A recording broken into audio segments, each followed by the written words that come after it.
ഈ പ്രോബ്ലം ഒന്ന് ചെയ്യാൻ ശ്രമിച്ചു. It is generating in the body എന്ന് പറയുന്നുണ്ട് അല്ലേ?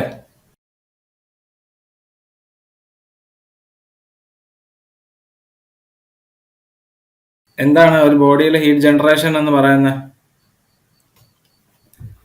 ഒരു ബോഡി എടുത്താൽ ഇപ്പൊ അവര് ചോദിച്ചേക്കുന്ന പ്രോബ്ലത്തില് നമ്മൾ ഒരു ബോഡി എടുത്താൽ നമ്മൾ ഓൾറെഡി പഠിച്ചു വെച്ചിരിക്കുന്നത് എന്താണ്? ഇവിടെ ഹൈ ടെമ്പറേച്ചർ ആണ്, ഇവിടെ ലോ ടെമ്പറേച്ചർ ആണെങ്കിൽ ലീനിയർ ആയിരിക്കും കർവ്. ഓക്കെ. സോ ഈ നമ്മുടെ കേസിൽ ഈ കേസിൽ നമ്മൾ പഠിച്ചു കഴിഞ്ഞാൽ there is no heat generation എന്ന്. അതായത് നമ്മുടെ ഇക്വേഷനിൽ doe square T by doe X square plus Q dot by K equal to 1 alpha doe T by ഡോട്ടോ, ഇതാണ് നമ്മുടെ ജനറലൈസ്ഡ് ഹീറ്റ് കണ്ടക്ഷൻ ഇക്വേഷൻ എന്ന് പറയുന്നത്. സോ ഈ കേസിൽ ഹീറ്റ് ജനറേഷൻ ഇല്ലെങ്കിൽ ഈ ടേം 0 ആയി പോകും. പക്ഷെ നമ്മുടെ ഈ കേസിൽ ഹീറ്റ് ജനറേഷൻ ഉണ്ട്. ഇവർ പറയുന്നുണ്ട് heat is generated uniformly through out the world. So heat generation ഉണ്ടെന്നുണ്ടെങ്കിൽ ടെമ്പറേച്ചർ ഡിസ്ട്രിബ്യൂഷൻ ലീനിയർ ആയിരിക്കത്തില്ല. ഓക്കെ.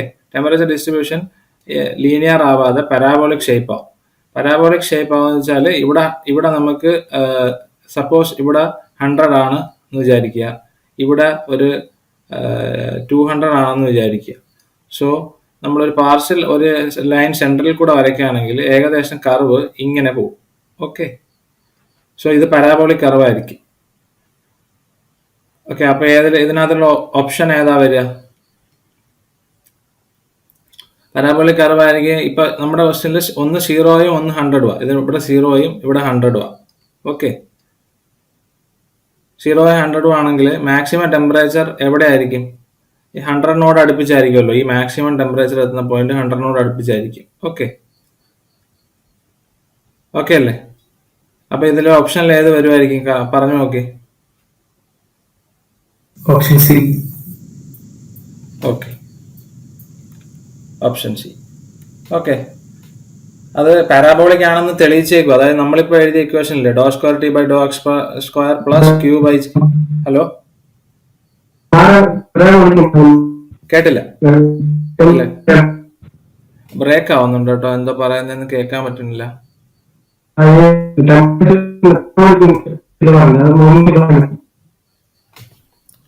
അല്ല, എനിക്ക് വേറെ ആർക്കെങ്കിലും കേൾക്കാൻ പറ്റിയെങ്കിൽ പറഞ്ഞാൽ മതി. എനിക്ക് കേട്ടില്ലായിരുന്നു പറഞ്ഞത്. ആ, ഓക്കെ.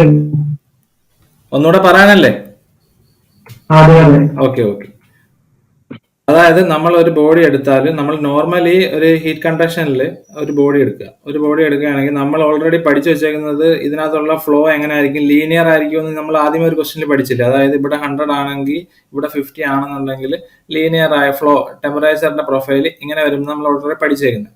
പക്ഷെ ഈ കേസിൽ ഒരു അസംഷൻ നമ്മൾ എടുത്തിട്ടുണ്ട്. അതായത് അവിടെ ഹീറ്റ് ജനറേഷൻ എന്ന് പറഞ്ഞ ടേം ഇല്ല. അതായത് ഹീറ്റ് ജനറേറ്റ് ചെയ്യുന്നില്ല.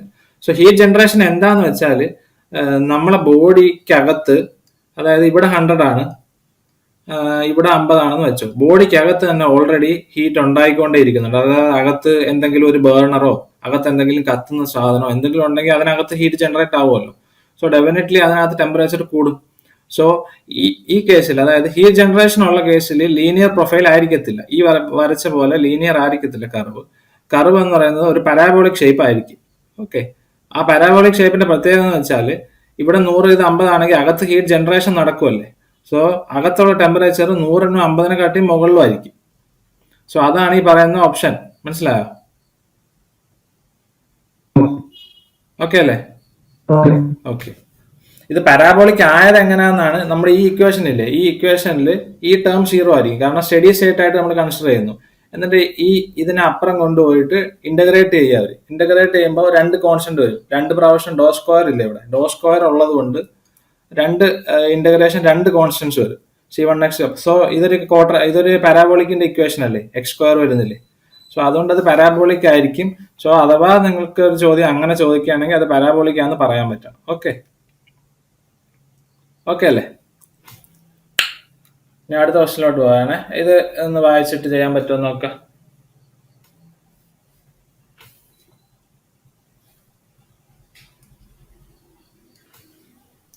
ബ്രിക്ക് വാൾ, അതിന്റെ തിക്നെസ് തന്നിട്ടുണ്ട്, അതിന്റെ ടെമ്പറേച്ചർ അകത്ത് ഇൻസൈഡും ഔട്ട്സൈഡും ടെമ്പറേച്ചർ തന്നിട്ടുണ്ട്, ഹീറ്റ് ട്രാൻസ്ഫർ കോഎഫിഷ്യന്റ് തന്നിട്ടുണ്ട്, ഔട്ട്സൈഡിലെ ഹീറ്റ് ട്രാൻസ്ഫർ കോഎഫിഷ്യന്റ് തന്നിട്ടുണ്ട്, ഇൻസൈഡിലെ ഹീറ്റ് ട്രാൻസ്ഫർ കോഎഫിഷ്യന്റ് നെഗ്ലക്ട് ചെയ്യാനും പറയുന്നുണ്ട്. ഓക്കെ, അങ്ങനെയാണെന്നുണ്ടെങ്കിൽ എന്തായിരിക്കും നമ്മുടെ എന്താ അവർ ചോദിക്കുന്നത്, heat loss watt per metre square എത്ര ആയിരിക്കും? നോർമലി നമ്മുടെ ഇക്വേഷൻ ആണ് ഉപയോഗിക്കുന്നത്. എന്താ equation? Q is equal to minus KA dt by dx. So അതിൽ അവർ ചോദിച്ചേക്കുന്ന watt per metre square. So നമുക്ക് ഏരിയ വേണമെങ്കിൽ ഇപ്പുറം കൊണ്ടുവരാം. So Q by A is equal to minus K dt by dx. ഇതിനകത്ത് വാല്യൂ സബ്സ്റ്റിറ്റ്യൂട്ട് ചെയ്യുക, നമുക്ക് ആൻസർ കിട്ടും.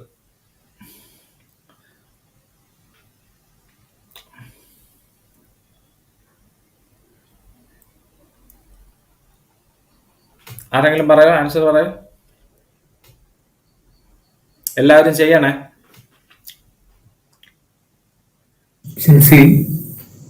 ഓപ്ഷൻ ഡി ആണല്ലോ. എന്തെങ്കിലും എവിടെയെങ്കിലും മാറിപ്പോയോ? എന്താ തെറ്റുപറ്റിയേ? താഴെ എന്തൊക്കെ കിട്ടും? ഡിനോമിനേറ്ററിൽ 2 എണ്ണം ഇല്ലേ? അതായത് എച്ച് വരത്തില്ലേ? എച്ച് ഇടാൻ മറന്നോ? എച്ച് തന്നിട്ടുണ്ട്, ഞാൻ പറഞ്ഞില്ലേ ഔട്ട്സൈഡ് ഹീറ്റ് ട്രാൻസ്ഫർ കോഎഫിഷ്യന്റ് തന്നിട്ടുണ്ട്. നമ്മൾ ഇങ്ങനെ ഔട്ട്സൈഡ് ഹീറ്റ് ട്രാൻസ്ഫർ കോഎഫിഷ്യന്റ് എച്ചും തന്നിട്ടുണ്ട് കെയും തന്നിട്ടുണ്ടെന്നുണ്ടെങ്കിൽ ആ ക്വസ്റ്റ്യനിൽ Q is equal to UA delta T ആ ഇക്വേഷൻ എടുക്കുക. ഓക്കെ, സിമ്പിൾ ആയിട്ടുള്ള വേ പറയാം. അതിൽ യു കണ്ടുപിടിക്കണം. യു കണ്ടുപിടിക്കാൻ യു എന്ന് പറയുന്നത് ഇതിന്റെ രണ്ടിന്റെ ഫംഗ്ഷൻ ആയിരിക്കും. Okay, so 1/U is equal to 1/H plus 1/K. Area എന്ന് പറയുന്ന സാധനം നമ്മളിവിടെ കോൺസ്റ്റന്റ് ആയതുകൊണ്ടാണ് ഞാൻ ഏരിയ എടുക്കാതെ. ഏരിയ എടുത്തില്ലെങ്കിൽ ഇവിടെ ഒരു എ വരും, ഇവിടെ ഒരു എ വരും, ഇവിടെ ഒരു എ വരും, എല്ലായിടത്തും എ വരും, ഇവിടെ എ വരും. ഓക്കെ, സോ എ ക്യാൻസൽ ചെയ്തു. Okay, L/K. സോ ആ L/Kയില് ഇപ്പൊ ഈ കേസിൽ എ കോൺസ്റ്റന്റ് ആയിട്ട് 1/H plus 1/K എടുക്കാം. ഇതാണ് അവർ L/K എടുക്കുക, L/K സോറി. സോ ഇതാണ് ഈ ചെയ്തേക്കുന്നത് T/K plus 1/H.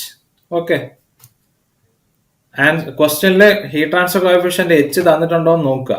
എച്ച് തന്നിട്ടുണ്ടെങ്കിൽ എച്ച് 1/H എടുക്കണം. എച്ച് തന്നിട്ടില്ല, ഈ ക്വസ്റ്റ്യനിൽ ഈ വാല്യൂ നമുക്ക് തന്നിട്ടില്ല എന്നുണ്ടെങ്കിൽ നമുക്ക് ഡയറക്റ്റ് ആയിട്ട് ഇപ്പൊ പറഞ്ഞ ഉത്തരം കിട്ടിയാണ്. സോ നമുക്ക് കിട്ടുന്ന ഓപ്ഷനിൽ നമുക്ക് തെറ്റുത്തരവും കാണും. സോ ഡെഫിനറ്റ്ലി നമുക്ക് ആദ്യം കിട്ടുന്ന അതായിരിക്കും എഴുതുന്നത്. അതുകൊണ്ട് ക്വസ്റ്റ്യൻ നല്ലോണം വായിച്ചു നോക്കുക, ആൻസർ പറയാം. ഓക്കെ, അടുത്ത question ratio of heat flow from 2 walls of thickness ratio 1:2 and thermal conductivity ratio 3:1 for the same temperature difference. So ഈ ക്വസ്റ്റ്യനിൽ ചെയ്യാനൊരു എളുപ്പ വഴി പറഞ്ഞുതരാം. അതായത് നമുക്കിപ്പോ ഈ കേസിൽ ടെമ്പറേച്ചർ ഡിഫറൻസ് സെയിം ആണെന്ന് പറയുന്നുണ്ടല്ലോ. സോ അങ്ങനത്തെ കേസിൽ ഹീറ്റ് ഫ്ലോയുടെ റേഷ്യോ Q1/Q2 കണ്ടുപിടിക്കാൻ വേണ്ടിയിട്ട് നമ്മൾ ആദ്യം ചെയ്യേണ്ടതെന്ന് വെച്ചാൽ തെർമൽ കണ്ടക്ടിവിറ്റിയുടെ റേഷ്യോ എഴുതുക ഇൻറ്റു മറ്റേന്റെ റേഷ്യോ ഉണ്ടോ, മറ്റേന്റെ റേഷ്യോയുടെ റെസിപ്രോക്കൽ എടുക്കുക. അതായത് തിക്നെസ് റേഷ്യോയുടെ റെസിപ്രോക്കൽ 2/1. Okay, so 6/1, 6:1. ഇതാണ് ഓപ്ഷൻ. മനസ്സിലായോ?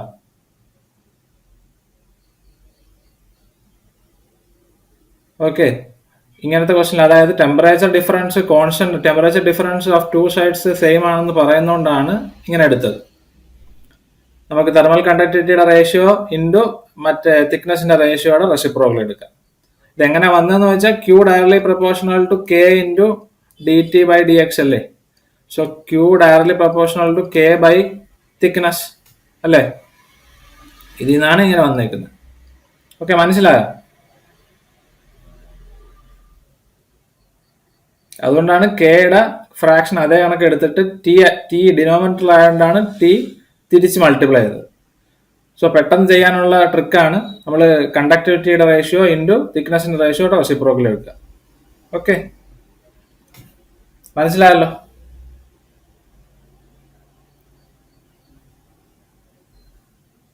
ആർക്ക് ഡൗട്ട് ഉണ്ടോ?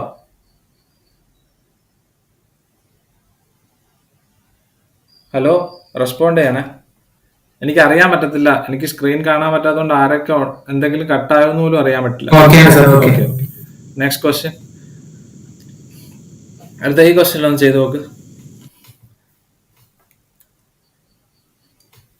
A copper wire of radius 0.5 mm is insulated with a sheathing of thickness 1 mm having a thermal conductivity of 0.5. Outside heat transfer coefficient തന്നിട്ടുണ്ട്, thermal conductivity തന്നിട്ടുണ്ട്. So നമുക്ക് അവർ ചോദിച്ചേക്കുന്നത് electric current carrying capacity wire കൂട്ടാൻ പറ്റുമോ എന്നാ ചോദിക്കുന്നത്. So ഇതിൽ കുറച്ച് ഇലക്ട്രിക്കൽ സംഭവമുണ്ട്. എന്താണ് കറന്റ് ക്യാരിങ് കപ്പാസിറ്റി കൂട്ടുന്നത്? കറന്റ് ക്യാരിങ് കപ്പാസിറ്റി കൂട്ടുന്നതിന്റെ അർത്ഥം, കൂട്ടാമോ എന്ന് ചോദിക്കുന്നതിന്റെ അർത്ഥം, കറണ്ട് പോകുമ്പോൾ എന്താ, I squared R T heat generate ആവും, depending on I square. Okay, കറണ്ടിന്റെ സ്ക്വയർ അനുസരിച്ച് ഹീറ്റ് ജനറേറ്റ് ആവും. സോ ഈ ഹീറ്റ് നമുക്ക് ഡെസിപ്പേറ്റ് ചെയ്ത് കളഞ്ഞില്ലെങ്കിൽ നമ്മുടെ സിസ്റ്റം കത്താൻ, അതായത് നമ്മുടെ വയറിന്റെ റെസിസ്റ്റൻസ് വാല്യൂ ഭയങ്കരമായിട്ട് കൂടും. സോ നമുക്ക് ഈ ഹീറ്റ് പുറത്തോട്ട് കളയണം, അതായത് ഇലക്ട്രിക് വയറിലൂടെ പോണ ഹീറ്റ് പുറത്തോട്ട് കളയണം. സോ ഇനോട്ട് നമുക്കത് ചെയ്യാൻ വേണ്ടിയിട്ട് അവിടെ നമുക്ക് ഹീറ്റ് ട്രാൻസ്ഫർ പുറത്തോട്ട് നടക്കണമല്ലോ, ഇല്ലേ? വയറിൽ നിന്ന് ഹീറ്റ് ട്രാൻസ്ഫർ പുറത്തോട്ട് നടക്കണം.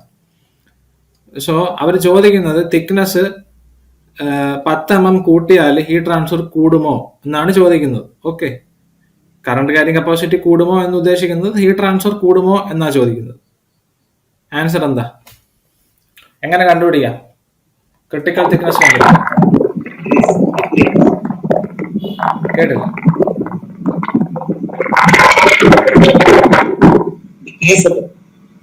കേട്ടില്ല. ക്രിട്ടിക്കൽ തിക്നെസ് അല്ലേ? അല്ല, കറണ്ട് ക്യാരിങ് കപ്പാസിറ്റി അവർ ചോദിക്കുന്നത് ഡിക്രീസ്. ഓക്കെ. എന്താ ആൻസർ ആണോ പറഞ്ഞ ഡിക്രീസ് എന്ന്? ആൻസർ എങ്ങനെ ഡിക്രീസ് വരും? നമുക്ക് അവര് ചെയ്തേക്കെന്ന് നോക്കാം. ആദ്യമേ നമ്മൾ ക്രിട്ടിക്കൽ തിക്നെസ് കണ്ടുപിടിക്കുക. ഓക്കെ, അത് എത്ര വന്നു? നമുക്ക് എല്ലും കെയും തന്നിട്ടില്ലേ? അല്ല, എച്ചും കെയും തന്നിട്ടില്ലേ? എച്ച് എത്ര? എല്ലാവരും തെറ്റിക്കാൻ സാധ്യതയുള്ള പ്രശ്നം. എച്ച് എത്ര? H K 0.5, H 10. സോ നമ്മുടെ ആർ സി, അതായത് ക്രിട്ടിക്കൽ തിക്നെസ് എത്ര വന്നു? 0.05 mm വന്നില്ലേ? സോ അതിന്റെ അർത്ഥം എന്താ? 0.05 mm അല്ല, 0.05 മീറ്റർ. That is 50 mm.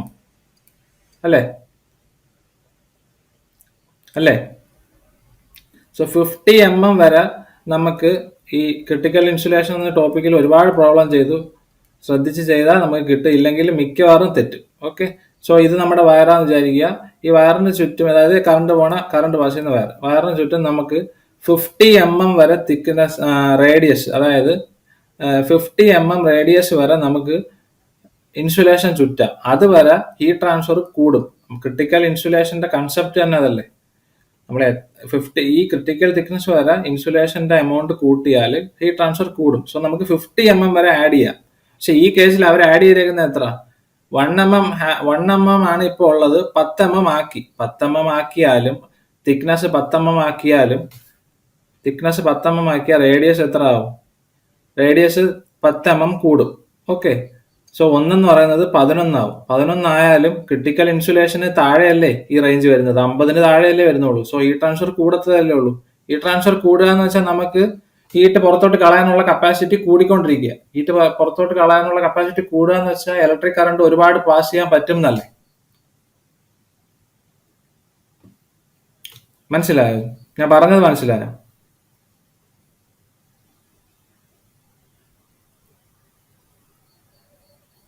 വല്ല ഡൗട്ട് ഉണ്ടെങ്കിൽ ചോദിച്ചോട്ടോ. മനസ്സിലായി? ഓക്കെ, സോ അടുത്തലോട്ട് പോട്ടെ. എന്തെങ്കിലും ഡൗട്ട് ഉണ്ടോ? ഇല്ലല്ലോ. ഓക്കെ, അപ്പൊ ഈ ട്രാൻസ്ഫർ കപ്പാസിറ്റി നമുക്ക് ഇലക്ട്രിക് കറണ്ടിന്റെ കപ്പാസിറ്റി കൂട്ടാൻ പറ്റും. സോ അടുത്ത ക്വസ്റ്റ്യനിൽ പോവുകയാണ്. ഇത് നമ്മുടെ നോർമലി ഇപ്പോൾ ചെയ്ത പോലത്തെ ഒരു ക്വസ്റ്റ്യൻ ആണ്. തിക്നെസ് തന്നിട്ടുണ്ട്, കണ്ടക്ടിവിറ്റി തന്നിട്ടുണ്ട്, വേറൊരു മെറ്റീരിയലിന്റെ കണ്ടക്ടിവിറ്റി തന്നിട്ടുണ്ട്. അതായത് ഫസ്റ്റ് ഒരു മെറ്റീരിയൽ വെച്ച് നമ്മൾ ഇൻസുലേറ്റ് ചെയ്തിട്ടുണ്ട്. ആ മെറ്റീരിയൽ മാറ്റി പുതിയൊരു മെറ്റീരിയൽ ആക്കിയാൽ എത്ര തിക്നെസ് വേണം എന്നാണ് ചോദിക്കുന്നത്. Same heat drop, same temperature ഡ്രോപ്പും ഹീറ്റ് ലോസും ആണെന്നുണ്ടെങ്കിൽ എങ്ങനെ കണ്ടുപിടിക്കാം? സിമ്പിളായിട്ട് ഞാൻ ചെയ്യുവാണ്, കാരണം വളരെ സിമ്പിൾ ആയിട്ടുള്ള ക്വസ്റ്റ്യൻ ആണ്. L/Ka equal to L/Ka equal to L2/Ka. ഇവിടെ A കോൺസ്റ്റന്റ് ആണ്. So L1/K1 is equal to L2/K2. ഇതിൽ നിന്ന് നമുക്ക് K2ന്റെ വാല്യൂ, അതായത് L2ന്റെ വാല്യൂ കണ്ടുപിടിക്കേണ്ട. പുതിയ എത്ര തിക്നെസ് വേണം? So L1/K1 into K2. L1ന്റെ value തന്നിട്ടുണ്ട് എത്ര? 0.25. K2ന്റെ വാല്യൂ തന്നിട്ടുണ്ട് 0.16. K1ന്റെ വാല്യൂ തന്നിട്ടുണ്ട് 0.4. സബ്സ്റ്റിറ്റ്യൂട്ട് ചെയ്യുമ്പോൾ കിട്ടും. ഓക്കെ, മനസ്സിലായല്ലോ? ഡൗട്ട് ഇല്ലല്ലോ? ആർക്കായാലും ഉണ്ടോ? ഡൗട്ട് ഉണ്ടോ? ഇല്ല. ഓക്കെ, നെക്സ്റ്റ് ക്വസ്റ്റ്യൻ ചെയ്യേ. ഇതൊന്ന് വായിച്ചു നോക്കിയാൽ എല്ലാവരും ഒന്ന് വായിച്ചു നോക്കിയിട്ട് ചെയ്യാൻ പറ്റുമോ നോക്കുക. സിമ്പിൾ ക്വസ്റ്റ്യൻ ആണ്.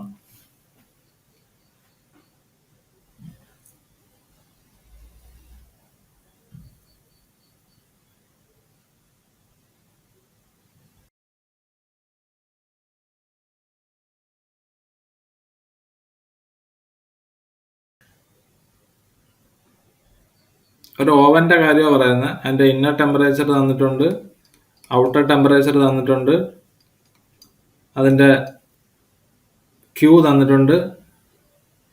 ക്യൂ എത്ര തന്നേക്കുന്നത്? ക്യൂ ആണോ നമുക്ക് തന്നേക്കുന്നത്? ഈ വാല്യൂ എന്താ? ക്യൂ ആണോ? അത് ഏതാ വാല്യൂ? ക്യൂ ആണോ ആ തന്നേക്കുന്നത്? ആർക്കായാലും പറയാമോ? അത് ക്യൂ ആണോ? Flux. So Q by A ആണ് തന്നേക്കുന്നത്. ഓക്കെ, അപ്പൊ ക്യൂ ബൈ എ തന്നിട്ടുണ്ട്. Q by A is equal to എന്താ? K into D T by D X. D T ഇത് ഡി എക്സിന്റെ വാല്യൂ തിക്നെസ് ആണ് നമുക്ക് കണ്ടുപിടിക്കേണ്ടത്. ഡി എക്സ് കണ്ടുപിടിക്കണം.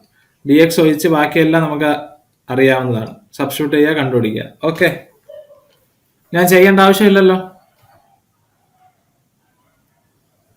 നമുക്ക് എക്സ്പ്ലനേഷനിൽ വേണമെങ്കിൽ പറഞ്ഞേക്കാം. സോ നമുക്ക് ക്യൂ ബൈ എ തന്നിട്ടുണ്ട്, ക്യൂ ബൈ എ തന്നിട്ടുണ്ട്. ഓക്കെ, കെ തന്നിട്ടുണ്ട്, ഡി ടി തന്നിട്ടുണ്ട്. ഡി എക്സ് ഇതിൽ നിന്ന് കാൽക്കുലേറ്റ് ചെയ്ത thickness nearly 2 centimetre. Okay,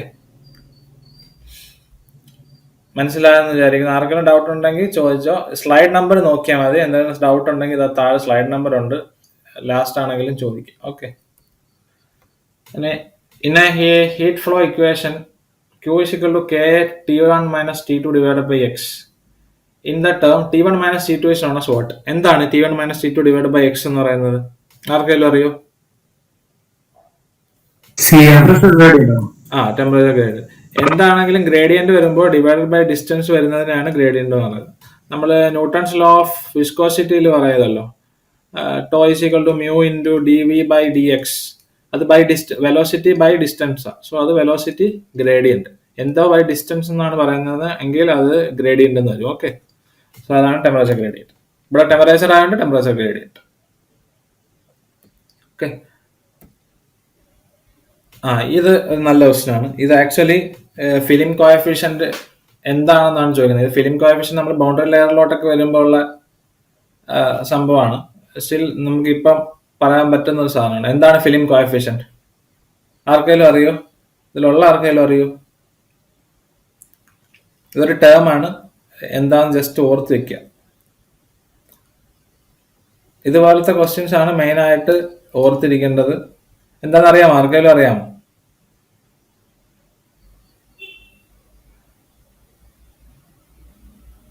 okay, option A ആണ് answer. Thermal conductivity to the equivalent thickness of the film of the fluid. എന്ന് വെച്ചാൽ നമ്മളിപ്പോൾ ഒരു ബോഡി എടുക്കുകയാണെങ്കിൽ നമ്മൾ ബൗണ്ടറി ലെയർ ഫോം ചെയ്യുമ്പോൾ ഓരോ സ്ഥലത്തും ഓരോ തിക്നെസ് ആയിരിക്കുമല്ലോ. ഇവിടുത്തെ തിക്നെസ് ആയിരിക്കത്തില്ലല്ലോ ഇവിടെ. സോ ഈ ബോഡിയുടെ കണ്ടക്ടിവിറ്റിയും ഈ തിക്നെസ്സും ഈ തിക്നെസ്സും തമ്മിലുള്ള റിലേഷനാണ് ഫിലിം കോഎഫിഷ്യന്റ് എന്ന് പറയുന്നത്. ഓക്കെ,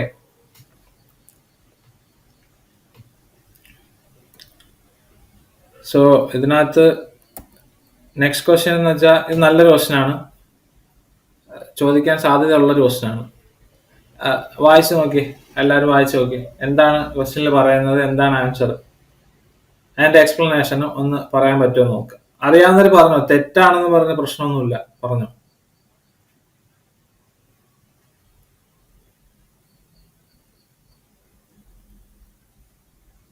രണ്ട് സ്പിയർ ഉണ്ട്, ഒന്ന് ഹോളോ ആണ്, ഒന്ന് സോളിഡ് ആണ്. ടെമ്പറേച്ചർ ഡിഫറൻസ് അറ്റ്മോസ്ഫിയറിക് ആയിട്ട് T ആണ്. അങ്ങനെ ആണെങ്കിൽ ഏതാണ് പെട്ടെന്ന് തണുക്കുക, ഏതാണ് പതുക്കെ തണുക്കുക? അതോ രണ്ടും ഒരുമിച്ച് തണുക്കുമോ? ഒരുമിച്ച് തണുക്കുമോ? ഓക്കെ, ഏതാ ആൻസർ?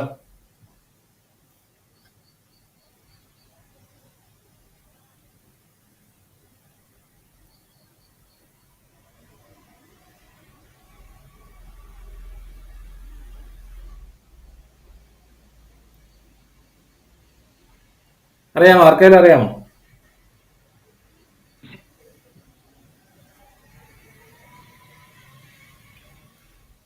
ഇല്ല. സി. സി. ഓക്കെ. കാരണം ഹോളോസ്ഫിയറിനകത്ത് ആലോചിച്ചാൽ അറിയാവുന്ന പ്രശ്നമല്ലേ ഉള്ളത്. ഹോളോസ്ഫിയറിൽ അകത്ത് മെറ്റീരിയൽ ഇല്ലല്ലോ. സോ അതുമല്ല, അകത്ത് നമുക്ക് കുറച്ചും കൂടെ ഹീറ്റ് ട്രാൻസ്ഫർ സർഫസും കിട്ടും. ഹീറ്റ് ട്രാൻസ്ഫർ അകത്ത് എയർ ഉണ്ടാകുമ്പോൾ അകത്ത് ഹീറ്റ് ട്രാൻസ്ഫർ നടക്കുകയും ചെയ്യും. സോളിഡിൽ അങ്ങനെ അല്ലല്ലോ. ഓൺലി പുറത്തുള്ള ഏരിയ മാത്രമല്ലേ നമുക്ക് ഹീറ്റ് ട്രാൻസ്ഫർ ഉപയോഗിക്കാൻ പറ്റും. ഈ അകത്തുള്ള ഏരിയ ഹോളോ ആകുമ്പോൾ അകത്ത്. ഹലോ. പക്ഷെ അകത്തുള്ള area already heated same temperature ആകുമ്പോൾ ട്രാൻസ്ഫർ നടക്കുമോ? അല്ല, അകത്തുള്ള ഏരിയയിൽ അകത്ത് ഇവിടെ എയർ നിൽക്കുകയല്ലേ. അതായത് ഇപ്പൊ ഒരു സ്പിയർ എടുക്കുകയാണെങ്കിൽ ഇത് നോർമൽ സോളിഡ് സ്പിയർ, ഇത് ഹോളോ സ്പിയർ. സോ അകത്ത് എയർ നിൽക്കുകയല്ലേ, ആ എയർ പുറത്തോട്ട് വന്നൂടെ. സോ ഇവിടെ ഹൈ ടെമ്പറേച്ചർ ആയിരിക്കും, ഈ ബോഡിയിൽ ഹൈ ടെമ്പറേച്ചർ ആയിരിക്കും, പക്ഷെ അകത്ത് നിൽക്കുന്ന എയറിന് നമുക്ക് എയർ കൺവെക്ഷൻ ചെയ്ത് പുറത്തോട്ട് വന്നൂടെ. സോ കുറച്ചുകൂടെ ഹീറ്റ് ട്രാൻസ്ഫർ.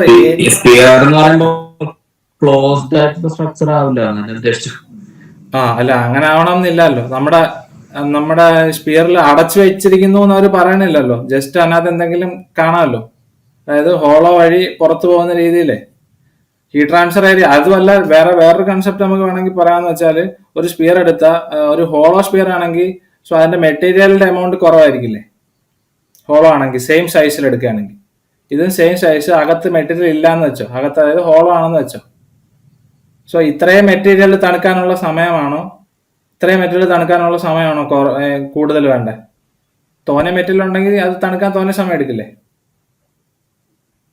ഓക്കെ സാർ, അപ്പൊ ഗ്യാസ് അല്ലേ മറ്റേ സോളിഡിലാണ് റീപ്ലേസ് ചെയ്തിരിക്കുന്നത്? ഗ്യാസ് ഹോളോസ്ഫിയർ, ഗ്യാസ് പതുക്കെ അല്ലേ കൂളാകുന്നത്? പക്ഷെ ഞാൻ കാര്യം ചോദിക്കട്ടെ, ഈ സോളിഡ് സ്പിയറിന് ചുറ്റും എന്താ ഉള്ളത്? ഗ്യാസ് ആണ്. ഓക്കെ. ഈ ഹോളോസ്ഫിയറിന് ചുറ്റും എന്താ ഉള്ളത്? ഗ്യാസ് ആണ് അല്ലേ? ഈ ഹോളോസ്ഫിയറിന്റെ അകത്തും ഗ്യാസ് ഇല്ലേ? അപ്പോ ഏതിനായിരിക്കും ഏരിയ ഓഫ് ഹീറ്റ് ട്രാൻസ്ഫർ കൂടുതൽ വരിക? ഹോളോയ്ക്കാണോ സോളിഡ് ആണോ ഏരിയ കൂടുതൽ? എയറുമായിട്ട് കോണ്ടാക്ട് വരുന്ന ഏരിയ കൂടുതൽ എവിടെയായിരിക്കും? ഹോളോ ആയിരിക്കും. സോ ഹീറ്റ് ട്രാൻസ്ഫർ കൂടുതൽ വരുന്നത് ഹോളോ ആയിരിക്കുമല്ലോ. ഓക്കെ. രണ്ടിടത്തും എയർ തന്നെ വരുള്ളൂ. എയർ ഒരു ബാഡ് കണ്ടക്ടർ ആണ്, അതൊക്കെ ഓക്കെയാണ്. പക്ഷെ രണ്ടിടത്തും ഒരേപോലെ തന്നെയല്ലേ നിൽക്കുന്നത്. ഇവിടെ കുറച്ചും കൂടെ ഏരിയ നമുക്ക് കിട്ടില്ലേ? അല്ലാന്നുണ്ടെങ്കിൽ മെറ്റീരിയലിന്റെ വെച്ചും പറയാം, രണ്ടും ഒരേ സൈസിലാണ് നിർമ്മിച്ചെങ്കിൽ അകത്ത് ഹോളോ ആണെങ്കിൽ ഇതിൽ മെറ്റീരിയൽ, സോളിഡിൽ മെറ്റീരിയൽ കൂടുതലായിരിക്കും. സോ മെറ്റീരിയൽ കൂടുതലാണെങ്കിൽ അതേ മെറ്റീരിയൽ തണുക്കാൻ വരുന്ന സമയം കൂടുതലായിരിക്കുമല്ലോ. ഓക്കെ. വേറെ എന്തെങ്കിലും ഉണ്ടോ?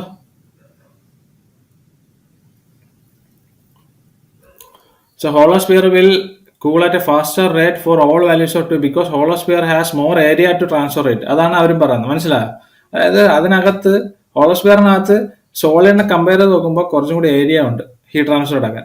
ഹീറ്റ് ട്രാൻസ്ഫറിന്റെ ഇക്വേഷൻ തന്നെ പറയുന്നത് എന്താ? ഇവിടെ കൺവെക്ഷന്റെ കേസാണ്, കാരണം എയറിലോട്ടല്ലേ ഹീറ്റ് പോകണം. സോ എച്ച് ഡെൽറ്റ ടി അല്ലേ. സോ ഹോളോസ്ഫിയറിനകത്ത് ഏരിയയുടെ വാല്യൂ കൂടുതലായിരിക്കും. രണ്ടും ഒരേ സൈസ് ആയതുകൊണ്ട് ഇതിന്റെ ഏരിയയുടെ വാല്യൂ കൂടുതലായിരിക്കും ഇതിനകത്ത്. ഓക്കെ.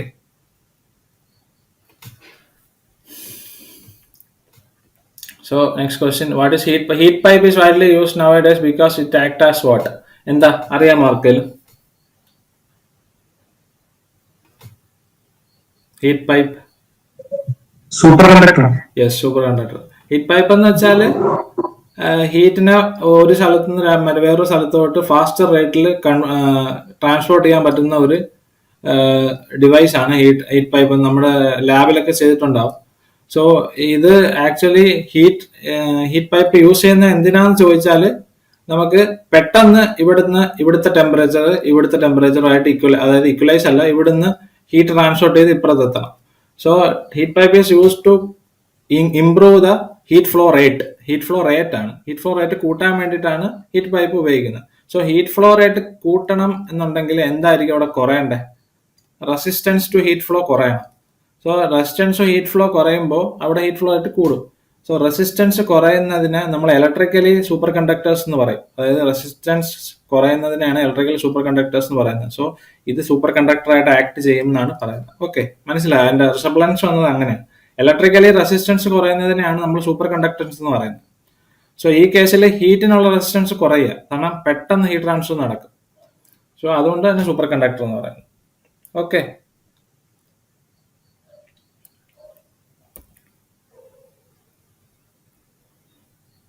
സോ ഈ ക്വസ്റ്റ്യൻ നോക്കി.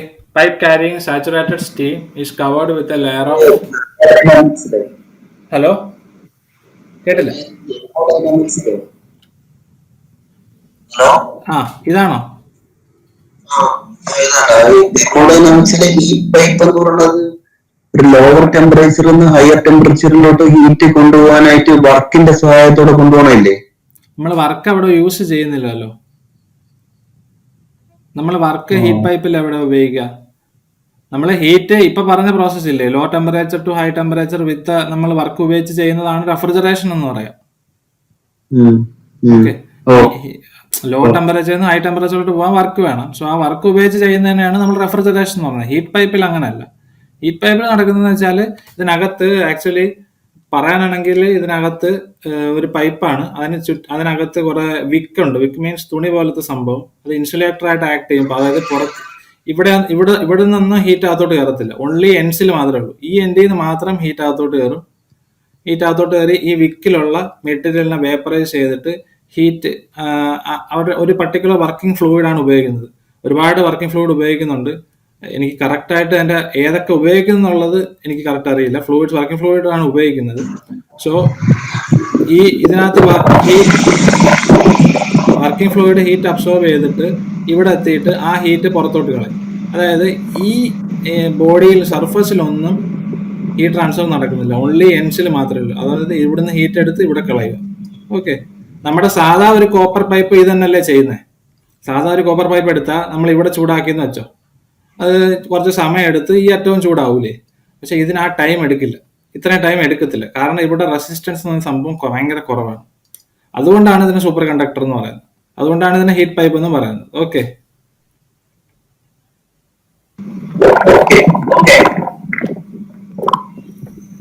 ഹലോ സാറേ, ഈ സൂപ്പർ കണ്ടക്ടർ മെറ്റീരിയലിന് ഏതെങ്കിലും എക്സാമ്പിൾ ഉണ്ടോ?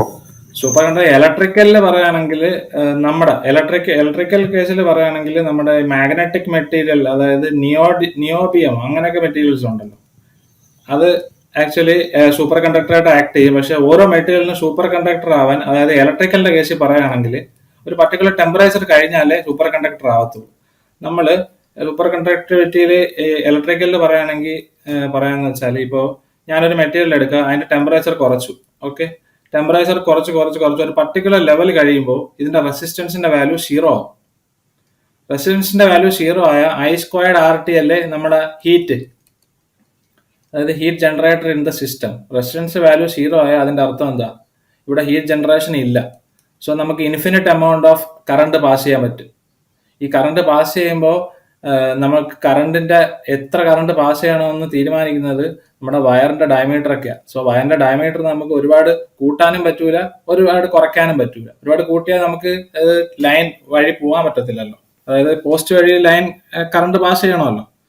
സോ ആ കേസുകളിൽ നമ്മൾ സൂപ്പർ കണ്ടക്ടിവിറ്റി എന്ന് പറയുന്ന പ്രിൻസിപ്പിൾ ഉപയോഗിക്കുകയാണെങ്കിൽ ഒരു പർട്ടിക്കുലർ ടെമ്പറേച്ചർ കഴിഞ്ഞാൽ റെസിസ്റ്റൻസ് 0 ആയി കഴിഞ്ഞാൽ പിന്നെ നമുക്ക് എത്ര കറണ്ട് വേണമെങ്കിലും പാസ് ചെയ്യാം, അവിടെ ഈ പ്രശ്നം വരത്തില്ല.